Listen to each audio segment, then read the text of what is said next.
Let me introduce myself. The name's Dastardly.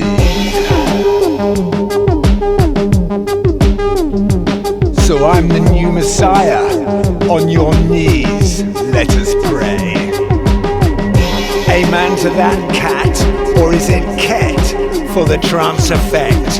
Have I got your respect yet? Or should I call a vet pet? Vets have ket. Do you get what I mean? Do you understand me? Am I clear?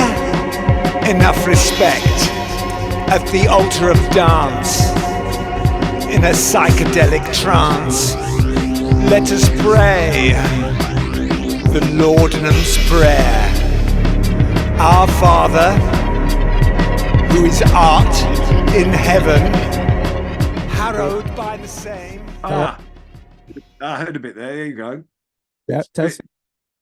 Yeah, it's dropping in and out. But I heard you. It's Okay. like a. Yeah, it's like a. Hello. All right, I got you.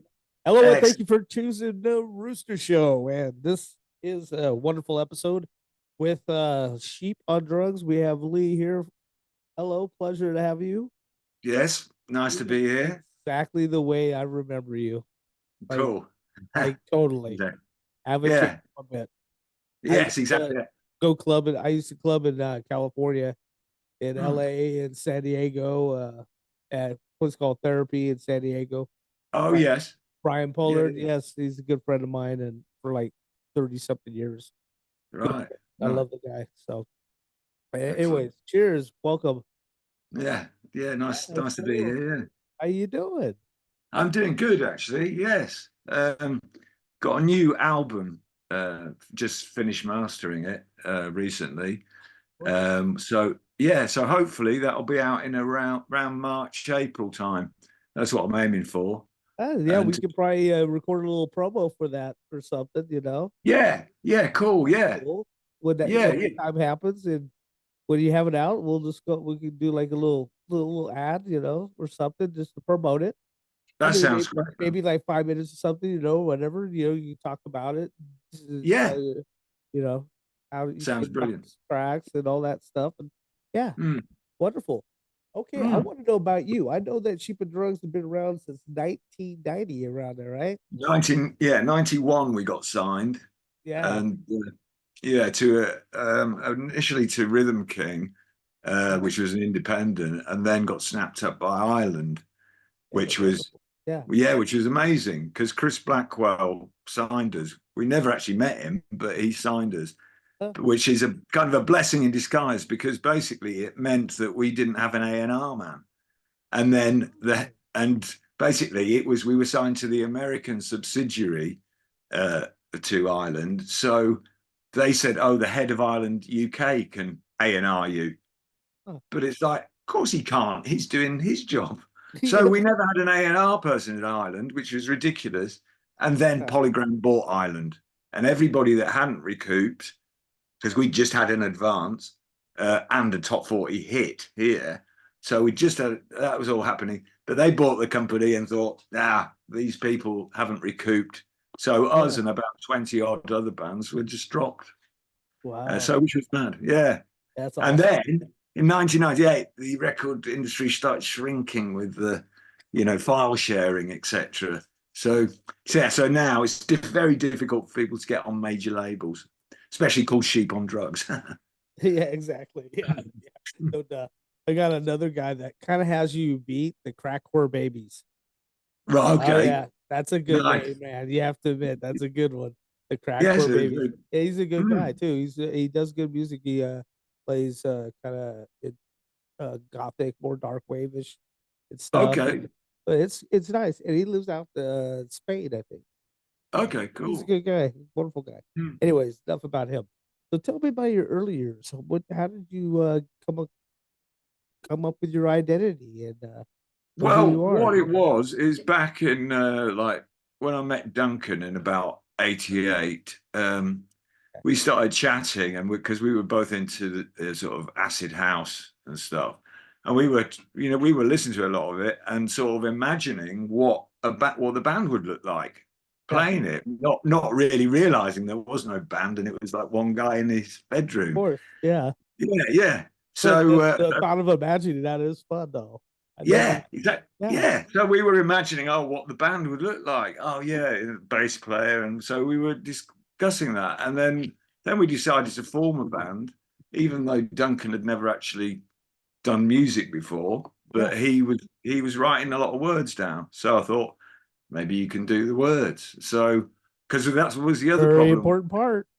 Yes, that was the other problem we had with Acid House, is that it had no vocals. So we thought we need vocals. That's the point. Otherwise, the song doesn't really mean anything. It's true. Yeah, it's true. Yeah. I love you guys' sound. It's because it reminds me of. It does remind me of another project of Lords of Acid. Product. Oh yeah, yes. Yeah, it's got a definite vibe like that because you guys are like a really unique blend of industrial and techno. The form of techno, which I love trance. I love trance and all that. I used to go to my raves out there in San Diego and stuff, so I understand. I love techno and stuff, so it's fun. It has its place in this world. Yes, indeed. Yes, it does. It's definitely it's probably fun as hell to create. To be honest. Yeah, indeed. So tell me more about your early years. So I met Duncan, in '88. We decided to form a band quite quickly. Like Sheep on Drugs had been mentioned in conversation earlier, and he'd written it down in his book. And I was saying, we need a name. And he said, how about this? You said this earlier, Sheep on Drugs. And I thought, perfect. And because we're all a bunch of fucking sheep. Yes, exactly. Yes, exactly. Yeah. Indeed. And it was partly from like the laser worship at the techno clubs. Yeah. Oh, it's that blood dripping through the ceiling. There was something that I read earlier. Says sex is death, drugs are for the sheep. Buy the product. Yes. I don't know about sex. Well, if you're unlucky, sex can be death, I guess. Yeah. Michael Hutchins. What's that? Did Michael Hutchins die that way? Michael, I thought he strangled himself. Yeah. Masturbating. Yeah. I know. I never really. Something like that.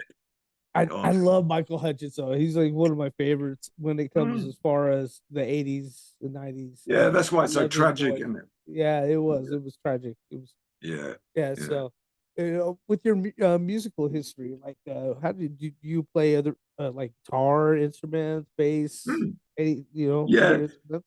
Before I met Duncan, I was in a few bands, and this band I was in called Bulbous Skunk Cabbages was you guy, you funny guy. I like you, Lee, man. You're awesome.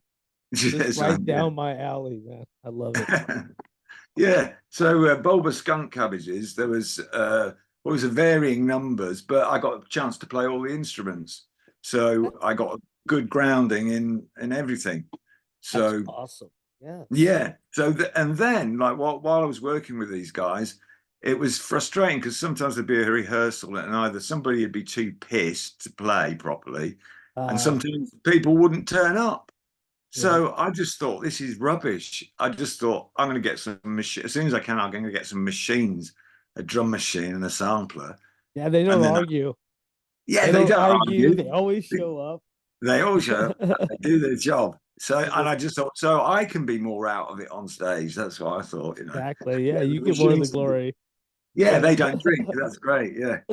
So that was so that's what we did. Once I met up with Duncan, I thought, right, because I was already got my kit by that point, and I was working towards Duncan. It, real quick, Duncan, you keep mentioning the name Duncan again, and who's Duncan again? Duncan X was the singer, initial singer. Okay, that's right. Okay. Yes, exactly. So, gotcha. And he left in we were on Ireland, so it was like a rocket from meeting Duncan. 3 years later, we were signed, and the dream begins rocketing off. And then like 3 years after that, we're on Ireland. And then, you know, very quickly, a year after that, Polygram bought, and it's, and so it was like a rocket up. And it was like, we were called Sheep on Drugs. We just thought, we're never going to get signed with a name like that, you know. Yeah. So it was a surprise. The joke's on ourselves. Yeah. The joke was on yourself there. Yeah. Exactly. Yeah. Catchy. Yes. So so that happened, and so after that, we were on an independent with Martin Atkins, who used to be in Pill, I believe, and so we were on his label for a while, but he didn't really treat us well. You know, he's a bit of a, well, people like, I'll call him a shrewd businessman, you know. Well, we didn't really, it really broke Duncan being from going on from a tour bus thing in sort of 93, like a luxury and plane flights and brilliant in beautiful hotels, etc., to then being in a van, transit van, with you know, 4 other guys, me and Duncan, and you couldn't even lay down in the van, you know, and the AC didn't reach the back of the van. And it was July. We were on the road for about 2 months, in June, July, August, and it was boiling. Yeah. And it was all these little places, but good vibe, but very different. And it came to a head when, because we'd done a couple of tours for Martin Atkins, and it came to a head in '98 when we were on a tour bus. This time it was a tour bus. And they got got Duncan in the back room, Martin and his office manager, and tried to force him to sign a contract, you know, but which is out of order at any point, because he hadn't had a chance to read it.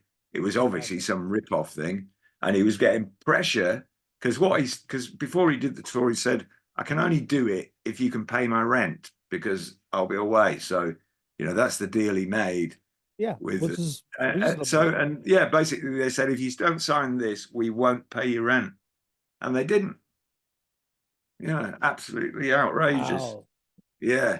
So he basically had enough from that point, and so then I kind of thought it was over, really, until, well, I did a solo project called Bagman, like a drum and bass thing. Did a couple of CDs for Martin Atkins with that, like carrying on once Duncan had left.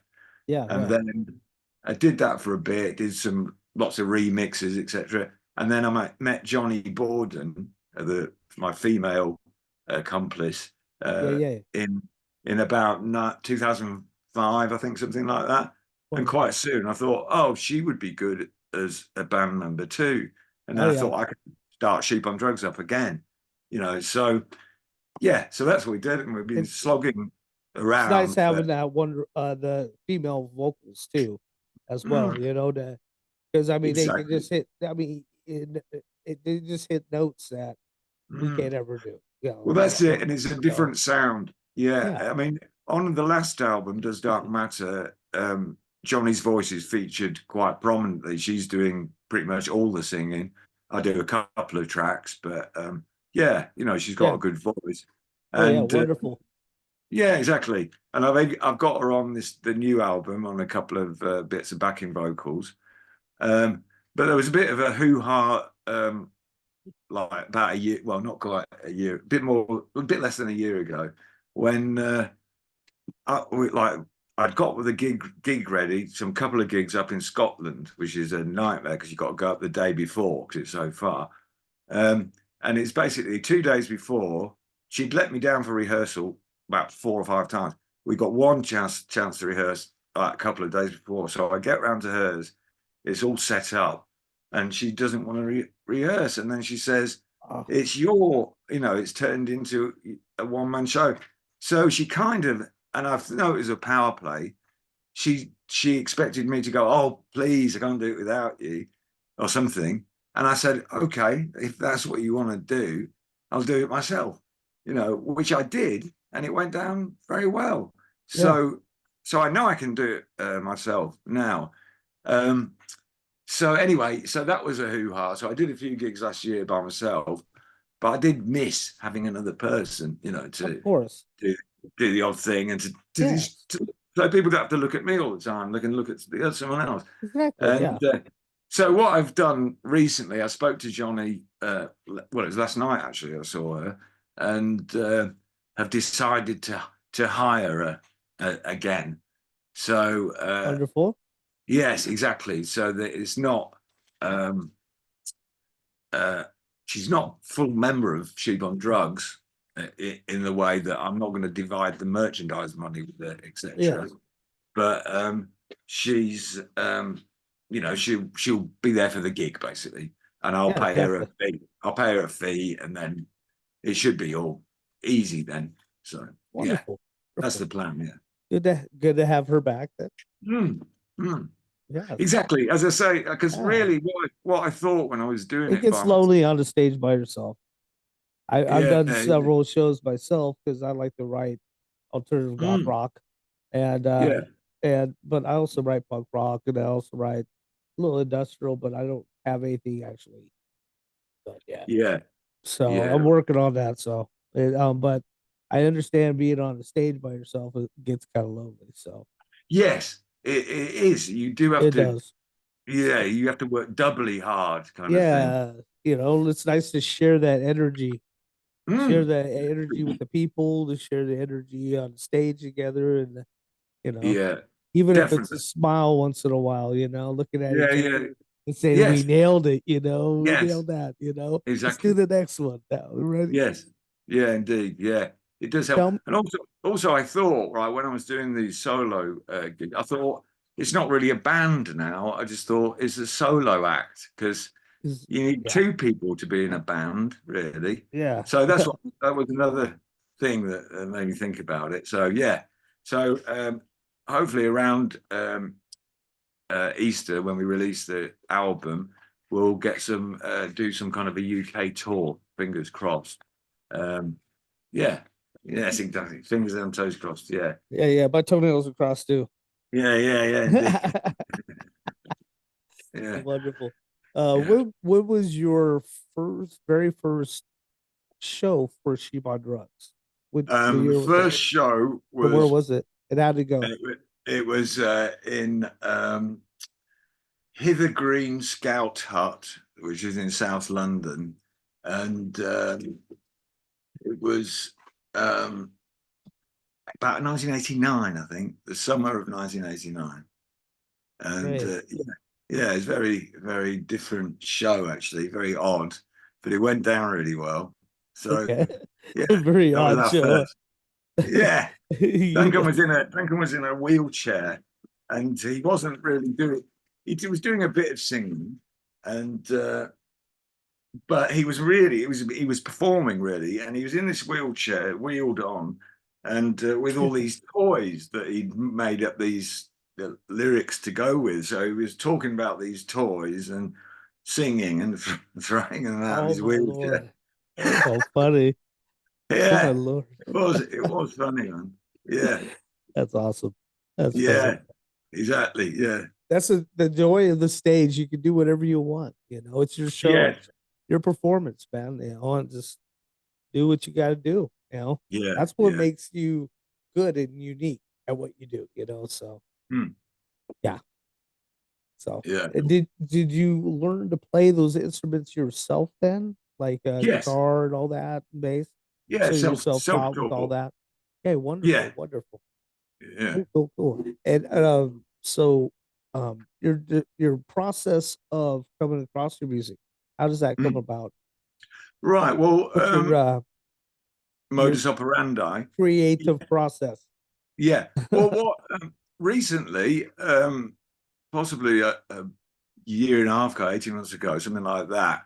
Because I've always been able to sort of pluck the tunes out of the air, you know, come up with a riff or a beat, and you know, I've always been able to do that. So that's why I was kind of making the music, and Duncan was initially doing the vocals, etc. Gotcha. But recently, 18 months ago, I suddenly was able to pluck the words out of the air as well. So now I can just write a song like that. on any subject, and it can just, well, as long as I have a bee in my bonnet about the subject, I can come off and just, it's like it flows like that. It's really easy. What's on your newest album? What was the track that? What was the track that it was a little complex put together that you had some struggles with? Well, actually, they were all quite easy to put together. They were all easy. Yeah, I mean, yeah, really enjoyable to do. So, how it worked, because I've been working with like a Christabel Christo, who nice name, that who she's basically, how it's been working is we've been doing it remotely, and she's been sending me, you know, well, sometimes I've sent her tracks, sometimes she sent me tracks. We've put overdubs on, and then I've put the lyrics on, and then I've sent it to her, and then she's mixed it. Wonderful. So that's a nice process. Yeah, and technology actually has been pretty damn nice. I mean, it's been a cursing and a blessing at the same time. Exactly. I much prefer analog stuff, but it's not convenient, you know. Very, very convenient. Yeah. So we've been back. So we bounced the music about, and then I put the lyrics on. Which, as I said, I can now write lyrics easily. So I've got it's got a good vibe. I think the album, and there's 10 tracks on it. So I'm pleased with it. Yeah. Wonderful. That's awesome. Okay, so do you have a pretty good fan base going on? Out in the Yes, a decent fan base. Yeah. So so we're looking forward to doing some playing, really. You know, and now that Johnny's back in the band, I reckon it will be easier to get gigs as well. So great. And do you have stuff lined up? I've got some promoters that I'm going to speak to, basically. We'll be able to line something up. Basically, releasing something like the album will help us get the gigs lined up. Oh yeah, definitely. When was the last time you put out an album? Just last year? It was no. It's been 2019. We put out 2019. Oh, okay. Yeah, which was a shame because we were promoting it still, and then COVID happened, and it sort of came down. It stopped really, and then it hasn't quite got back up to the intensity it was in 2019, if you get my meaning. I do understand. People are still not going out as much as they used to, you know, which is mad, really. But anyway, it's up to them. But so things still haven't quite recovered from the pandemic. So So tell me about a band that has been like a highlight of your career so far that you got a chance to play with or stage with. Oh, Young Gods was a good gig. Ooh, I love them. I play them. Yeah, I do. Yeah. So we supported them. I can't remember what year it was, probably 93, 92. In I think it was Camden Palace, I think. So that was quite. And I think Nitzareb might have been playing on the bill too, possibly. I can't remember. But that Young Gods was definitely a highlight. Definitely, yeah. They're amazing band. I love to interview them. They haven't answered me back yet.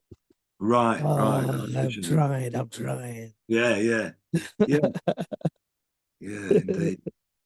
So are you gonna be? Do you have plans of collaborating with people in the future, or other bands, or being on stage with someone coming up? Possibly. You have some, but definitely things thrown in the air. There's a few things that I've got. I'd like to do some work with this band called Pink Diamond Review that I know, and they're it's sort of techno kind of stuff, but and with guitar, and they're good kind of tunes, but he's got a drummer as well, but there's only sampled vocals on it, so you're looking at the stage and it's like, where's the front person? So that's why I thought I'll do a little collaboration with them and see how that works. That'd be excellent. Oh, I can Yeah, see that. I can see you fitting in pretty well. yeah, Definitely. Okay, I'm yeah. gonna ask. I'm gonna ask this for the fans. Your hair. How when was the first time you decided to go that unique color? Well, I think it was Because I've seen it that same color forever. Every time I see you, you have that color. yeah, it And has been, I've been following you since the '90s. I was yeah, dancing to you in '93 in the So yeah, it was red for a time in the 90s. But it's only been a few years since I've had it like be able to do this, UV. So you know what I mean? heck That's yeah. You're so badass, dude. yeah, I love yeah, it, man. I love it. yeah, You yeah. got such a unique style. Yeah, you're just amazing. You're funny, dude. I can't even believe that I'm actually talking to you.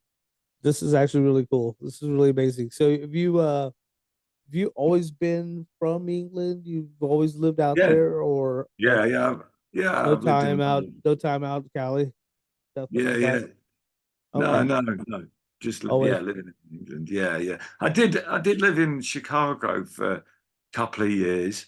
Um, but We're Martin Atkins. yeah, that was Yeah, Martin yeah, and Atkins. all them. Yeah, yeah. That's when you were with him. Yeah, Okay, yeah, exactly. that'd be But cool. yeah, in the end, I decided I preferred London to Chicago anyway, Um, yeah, I mean, yeah, I wouldn't, well, I'd like to come back out to tour, that's for sure. So, I definitely want to do that. So I'm going to work Idaho. on, yeah, Gotta yeah, come to Boise, Idaho, buddy. Boise, Idaho. yeah, yeah, yeah, yeah, Oh shoot. Oh no. We'll be partying our ass off. yeah, yeah, So anyway. So where yeah. can people find your music? Where can they get your products? You Right. know, The best thing to get the music is Bandcamp, sheepondrugs.bandcamp.com. okay. Uh, Sheep on Drugs, yeah, that's it. Yes. Anyway, yeah, on Bandcamp, that's where you can hear all the releases. Because recently I did some remastering of some of the early stuff. I remastered the greatest hits, but because I found a gap with the original greatest hits. Because what happened is we finished the album on Rhythm King, and Yeah. then Island signed us, and we'd done 15 minutes of fame after the album, Yeah, and they yeah. said, "Oh, we want 15 minutes of fame on the album," so we had to lose a track and put 15 minutes of fame on it, which didn't really help the album as a whole, I didn't think. Yeah. So anyway, remastered the original, and then remastered 15 Minutes of Fame and put them Ah, out as they were originally intended to be. good job. So, yeah, and they sound great. They sound absolutely Yeah, excellent. they do. Yeah, yeah. I listened to 15 Minutes of Fame not that long ago too. Oh, okay. I had that on. So Yeah, nice, I have nice. it on iTunes. Okay, cool. Yeah, yeah, that's where I found it. So Yeah, yeah. wonderful. Do you have anybody that you would like to thank, yeah, for your career? Getting you where you're at right now. Well, Besides yourself, since you've been doing it mostly yourself this whole time. yeah. Well, I'd like to thank the fans. Really, they've been keeping it going. Without them, Yep. it Always bless wouldn't the happen. fans. Yeah, exactly. So yeah, and yeah, I've got some good people. Like my road is really good, Ed and various. So it's never even when you're doing it solo, it's never a solo thing. It's like there's more than one person involved. It's true. So he's really good, so that's great. And basically, yeah, I mean, yeah, yeah, those are the main people, the fans and the people I've worked with in the band, I guess, as far as Sheep on Drugs goes. And as far as inspiration goes, I think the Velvet Underground has been possibly my biggest influence. Ah, Certainly my favorite band. So, yes. yeah. So yeah, they're damn good. Yeah, exactly. Lou Reed, good old Lou Reed, man. Yeah, excellent. So yeah, and but it was what was good when Grace Jones did a cover of one of our songs. We got to meet her. Yeah, wow. Grace Jones. No. Yeah, she did a cover of Track X, but retitled it Sex Drive, and released it. Can't remember when actually, but it got to the top of the dance charts, and it's Grace Jones singing our song, which is great. Yeah, awesome. and we got to go around to her apartment in Manhattan and hang out with her all night, which was incredible.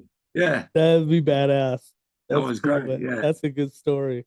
Yes, it was, and she was nuts, crazy as you can imagine, but really nice, excellent, and not as tall as you think. She was, she's about that tall compared with me. Holy crap! I was expecting.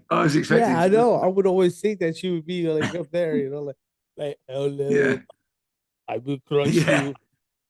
Exactly. Yeah, exactly. But yeah, she was really sweet. And we had a good laugh with her. That's cool. That's awesome. And also, we met on the same tour. We met Timothy Leary. Yeah. Exactly. Timothy Leary. Yeah, and we were calling him Tim. We went around to his for dinner, right? Oh my God. We were calling him Tim. Hey, Tim. Yeah. That's funny, dude. That's awesome. Yeah. Honestly, that's the way life should be anyways.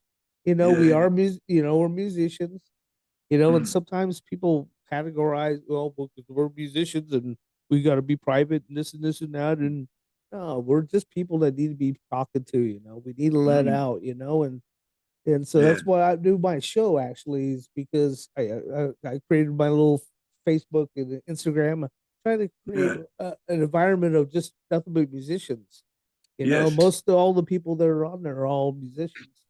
So it's like it's great listening to. I throw a few fans in there in the mix, but I mainly have it for us to have a place to talk, and to promote and help each other, and iron sharpens iron is the way I look at it. So iron sharpens iron. I love that. Yeah. Yes. Okay, indeed. I gotta ask you real quick before we take off.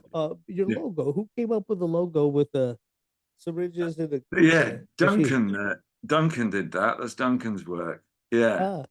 So he came up with it. It's brilliant. Yeah. It's actually brilliant. I like it. Wonderful. Yeah. I've seen quite a few people with tattoos of it actually, which is nuts. Yeah. That's nuts. Yeah, that's nuts. Awesome. That is awesome. Cool. Yeah. I'm so happy for your success, Lee. And nice one, just I'm so honored to meet you. I appreciate your time. And nice one. I always got your back. And as soon as I get my mixes, I'm working on learning my new computer. I got to get an adapter for my input part on it. It's like for some reason it did not come with it, so I got to get that, and then I'll be putting out a bunch of mixes. And when I get my industrial mixes going too, and I'll definitely have you in the mix. I'll have you in the mix, buddy. Nice one, man. You, so I appreciate you, and got your back forever, bud. So cheers to you, and cheers to your bandmates, and God bless you, and just be well. And I'm always here for you. And if you want to put out that new project, let me know, and we'll get a little promo out for it. Okay. Will do, man. All right. Cheers to you, buddy. Cheers to you. You take care, man.